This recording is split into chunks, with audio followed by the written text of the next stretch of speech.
ನಮಸ್ಕಾರ ಉತ್ತರ ಕರ್ನಾಟಕದ ಜನತೆಗೆ. ಇವತ್ತು ಹೊಸದಾಗಿ ಮತದಾನ ಮಾಡುವಂತಹ ಮತದಾರರು ಯಾವ ತರ ಮತದಾನವನ್ನ ನಿರ್ವಹಿಸಬೇಕೆಂದು ತಿಳಿಸಿಕೊಡ್ತಾ ಇದ್ದಾರೆ. ಅದಕ್ಕಾಗಿ ಹೊಸದಾಗಿ ಮತದಾನ ಮಾಡುವಂತಹ ವ್ಯಕ್ತಿಗಳಿಗೆ ಈ ವಿಡಿಯೋವನ್ನ ಶೇರ್ ಮಾಡಿ. ಏನಂದ್ರೆ ದಿನಾಂಕ 7/5/2024 ಮಂಗಳವಾರದಂದು ಎಲ್ಲ ಖಾಸಗಿ ವಲಯದಲ್ಲಿ ಇರುವಂತಹ ಅಧಿಕಾರಿ ಮತ್ತು ಸಿಬ್ಬಂದಿಗಳಿಗೂ ಕೂಡ ರಜೆಯನ್ನು ಘೋಷಣೆ ಮಾಡಲಾಗಿದೆ. ಮತದಾನದ ರಜೆಯಿಂದ ಘೋಷಣೆ ಮಾಡಲಾಗಿದೆ. ಸೊ ಅದಕ್ಕೋಸ್ಕರ ಎಲ್ಲರೂ ಕೂಡ ನಿಮಗೆ ಕೊಟ್ಟಂತ ರಜೆಯನ್ನ ಮಜಾ ಮಾಡೋ ಬದಲು ವೋಟ್ ಹಾಕಿ ನಿಮ್ಮ ಹಕ್ಕನ್ನು ನೀವು ಚಲಾಯಿಸಿ. ನಂತರದಲ್ಲಿ ದಿನಾಂಕರಂದು ಬೆಳಗ್ಗೆ 7 ಗಂಟೆಯಿಂದ ಸಂಜೆ 6 ಗಂಟೆವರೆಗೆ ಮತದಾನ ಮಾಡುವಂತಹ ಸಮಯವನ್ನ ಚುನಾವಣಾ ಆಯೋಗ ನಮಗೆ ನೀಡಿದೆ.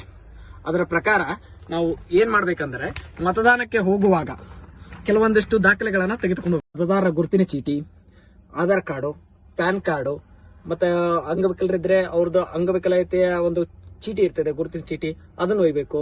ಮತ್ತೆ ಡ್ರೈವಿಂಗ್ ಲೈಸೆನ್ಸ್, ಪಾಸ್ಪೋರ್ಟ್. ಸೊ ಅದರಲ್ಲಿ ನಿಮ್ಮ ಭಾವಚಿತ್ರ ಇರಬೇಕು ಅಂತಹ ಗುರುತಿನ ಚೀಟಿಯನ್ನ ತೆಗೆದುಕೊಂಡು ಹೋಗಬೇಕು. ನಂತರದಲ್ಲಿ ನೀವು ತೆಗೆದುಕೊಂಡು ಹೋಗಿ ಯಾವ ತರ ಪ್ರಕ್ರಿಯೆ ಇರ್ತದೆ, ನೀವು ವೋಟನ್ನ ಹಾಕಬೇಕಾದ್ರೆ ಯಾವ ಪ್ರಕ್ರಿಯೆ ಮೂಲಕ ಹೋಗಬೇಕು. ಮೊದಲೇ ಮತಗಟ್ಟೆಗೆ ಹೋಗ್ತೀರಿ. ಮತಗಟ್ಟೆಗೆ ಹೋಗಿ ಸರತಿ ಸಾಲಿನಾಗ ನಿಲ್ತೀರಿ.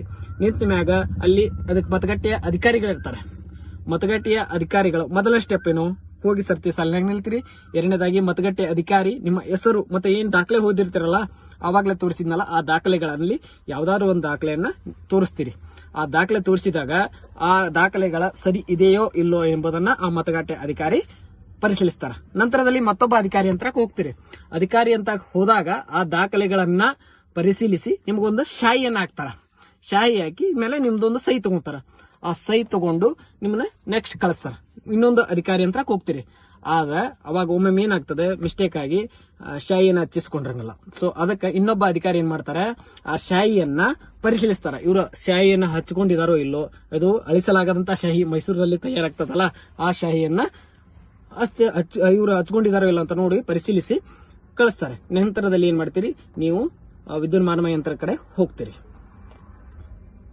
ನಂತರದಲ್ಲಿ ಇಲ್ಲಿ ಹೋದ್ಮೇಲೆ ನಿಮಗೆ ಕೆಲವೊಂದಿಷ್ಟು ಮಾಹಿತಿ ಗೊತ್ತಿಲ್ಲ.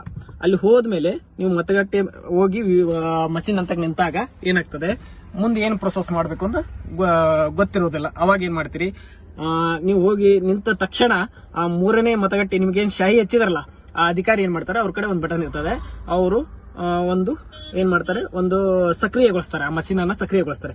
ಅವಾಗ ನಿಮಗೆ ಒಂದು ಡಿಸ್ಪ್ಲೇ ಇರ್ತದಲ್ಲ, ಓಕೆ ಇವಾಗ ನೀವು ವೋಟ್ ಹಾಕಿ ಅಂತ ಹೇಳ್ತಾರೆ. ಅವಾಗ ಅಲ್ಲಿರುವಂತಹ ಅಭ್ಯರ್ಥಿ ಹೆಸರು, ಚಿಹ್ನೆ ಮತ್ತೆ ಒಂದು ನೀಲಿ ಬಟನ್ ಇರ್ತದೆ. ಆ ನೀಲಿ ಬಟನ್ ಇದ್ದಾಗ ನೀವು ನಿಮಗೆ ಯಾವ್ದಾದ್ರು ಅಭ್ಯರ್ಥಿಗಾದ್ರೂ ವೋಟ್ ಹಾಕ್ಬಹುದು. ಅಲ್ಲಿ ನೋಟಾ ಇರ್ತದೆ, ನೋಟಾಕಾದ್ರೂ ಹಾಕ್ಬಹುದು. ನೀವು ಅಲ್ಲಿ ನೀಲಿ ಬಟನ್ ಅಲ್ಲಿ ಕ್ಲಿಕ್ ಮಾಡ್ತೀರಾ. ಕ್ಲಿಕ್ ಮಾಡಿದಾಗ ಒಂದು ಸೌಂಡ್ ಬರ್ತದೆ. ಆ ಸೌಂಡ್ ಬಂದ ಮೇಲೆ ನೀವು ಅಲ್ಲಿ ವಿವಿಪ್ಯಾಡ್ ಇರ್ತದೆ. ನಂತರದಲ್ಲಿ ಒಂದು ಡಬ್ಬಿ ಇರ್ತದೆ ಪಕ್ಕದಲ್ಲಿ. ಅಲ್ಲಿ ಒಂದು ಚೀಟಿ ಬರ್ತದೆ. ನೀವು ಅದಕ್ಕೆ ಮತದಾನ ಮಾಡ್ರಿ, ಯಾವುದ ಪಕ್ಷಕ್ಕೆ ಮಾಡ್ರಿ, ಯಾವ ವ್ಯಕ್ತಿಗೆ ಮಾಡ್ರಿ ಅನ್ನೋದನ್ನ ಒಂದು ಪಕ್ಷದ ಚಿಹ್ನೆ ಬರ್ತದೆ. ಅವಾಗ ನೋಟ ಮಾಡಿದ್ರೆ ನೋಟದ ಚಿಹ್ನೆ ಬರ್ತದೆ. ಅದನ್ನ ನೋಡ್ಕೋಬೇಕು. ಅದು ಎಷ್ಟು ಟೈಮ್ ಇರ್ತದೆ ಅಂದ್ರೆ 7 ಸೆಕೆಂಡ್ಗಳ ಕಾಲ ಅದಕ್ಕೆ ಟೈಮ್ ಇರ್ತದೆ. ಆ 7 ಸೆಕೆಂಡ್ ನಲ್ಲೇ ನೋಡ್ಬೇಕು. ಕೆಲವೊಂದಿಷ್ಟು ಹೊಸದಾಗಿ ಮತದಾನ ಮಾಡುವವರು ಇರ್ತಾರಲ್ಲ, ಅವ್ರೇನ್ ಮಾಡ್ಬಿಡ್ತಾರೆ, ಒಂದ್ ಸಲ ಒತ್ತಿದ ಬಿಟ್ಲೆ ಅದೇನೋ ಬಂದಿಲ್ಲ ತಡಿ ಅಂತ ಮತ್ತೆ 3-4 ಸಲ ಒತ್ಕೊಂಡು ಹಂಗ್ ಮಾಡಲ್ಲ. ಒಂದ್ ಸಲ ಬಟನ್ ಅನ್ನು ಒತ್ತಿದ ಮೇಲೆ ನೀವು ಚೇಂಜ್ ಮಾಡಕ್ ಆಗಲ್ಲ. ಅದು ಫಿಕ್ಸ್ ಆಗಿರ್ತದೆ. ಅಲ್ಲಿ ಚೀಟಿ ಬರ್ತದೆ. ಆ ಚೀಟಿಯನ್ನ ನೋಡಬಹುದು. ನಂತರದಲ್ಲಿ ಇಷ್ಟೆಲ್ಲಾ ಮುಗಿಸಿದ ಮೇಲೆ ನೀವು ಹೊರಗಡೆ ಬರ್ತೀರಿ. ಇಷ್ಟೇ.